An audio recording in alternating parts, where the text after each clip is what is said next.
بسم اللہ الرحمن الرحیم۔ شروع اللہ کے پاک نام سے جو بڑا مہربان نہایت رحم کرنے والا ہے۔ Welcome to my channel Sameera Salamat. السلام علیکم۔ ہجوم کے ساتھ غلط راہ پر چلنے سے بہتر ہے کہ آپ تنہا راہ ہدایت پر چل پڑیں۔ تمہارے نفس کی بہتری کے لیے اتنا کافی ہے کہ تم ان چیزوں سے دور ہو جاؤ جو تمہیں دوسروں میں نہیں پسند۔ شخصیت میں عاجزی نہ ہو تو معلومات میں اضافہ علم کو نہیں بلکہ تکبر کو جنم دیتا ہے۔ کسی کے ماضی پر اس کی تذلیل کرنے سے پہلے سوچ لو کہ کہیں اس کا ماضی تمہارا مستقبل نہ بن جائے۔ اپنی غلطی تسلیم کرنا دراصل خود کو انسان ماننا ہے، کیونکہ وہ صرف شیطان ہے جس نے آج تک اپنی غلطی تسلیم نہیں کی۔ خوش رہنا چاہتے ہو تو یہ باتیں اپنی زندگی میں شامل کر لو۔ جو بات دل میں ہے اسے بولنے کی ہمت رکھو، اور جو بات کسی اور کے دل میں ہے اسے سمجھنے کی سمجھ رکھو۔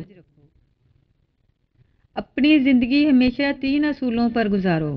بدترین کے لیے ہمیشہ تیار رہیں، بہترین کی ہمیشہ توقع رکھیں، اور جو ملے اسے لے لیں۔ اپنی سوچوں کو پانی کے قطروں سے زیادہ شفاف رکھو، کیونکہ جس طرح قطروں سے دریا بنتا ہے اسی طرح سوچوں سے ایمان بنتا ہے۔ خود کو ایسا بناؤ کہ جہاں تم ہو وہاں تمہیں سب پیار کریں، جہاں سے تم چلے جاؤ وہاں تمہیں سب یاد کریں، اور جہاں تم پہنچنے والے ہو وہاں سب تمہارا انتظار کریں۔ الجھنا چھوڑ دیں ایسی چیزوں سے، حالات سے اور لوگوں سے جن کو آپ بدل نہیں سکتے۔ اپنی توجہ اس پر مرکوز کریں جسے آپ بدل سکتے ہیں، یعنی کہ اپنا آپ۔ اعتماد ایک چھوٹا سا لفظ ہے جسے پڑھنے میں 1 سیکنڈ اور سوچنے میں منٹ اور سمجھنے میں دن، مگر ثابت کرنے میں ساری زندگی لگتی ہے۔ خوبصورت ہے وہ سوچ جو دوسرے انسان کے لیے اچھا سوچے، اور خوبصورت ہے وہ انسان جسے اللہ ایسی سوچ عطا کرے۔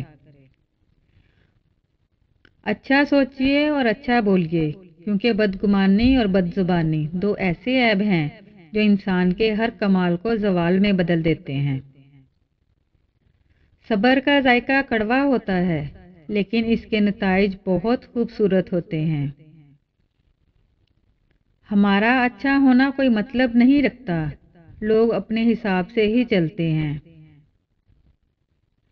سچائی اور اچھائی کی تلاش میں پوری دنیا گھوم لو، اگر وہ آپ کے اندر نہیں تو کہیں نہیں۔